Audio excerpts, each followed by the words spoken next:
Okay, I know after that great joke, you're ready to move on.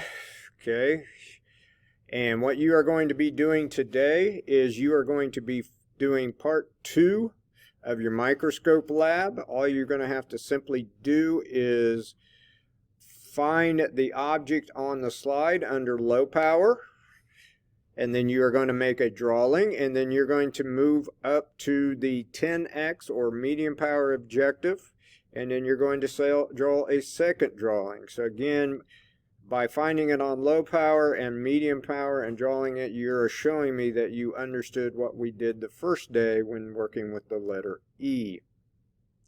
Okay, there is a slide by your faucet for you to use.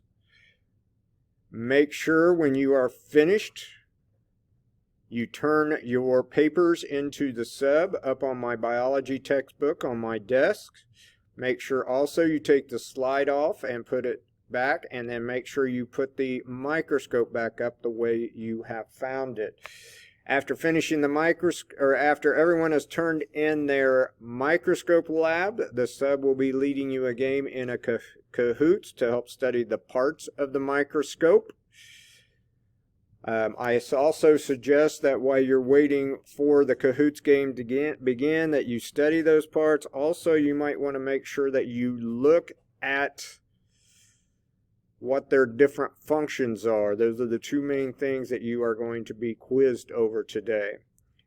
And with that said, after finishing the Kahoot game, the last thing you're going to have to do is take the microscope quiz. The password is up on the board. It is capital letter CLMQ202. Once you are completed with your quiz,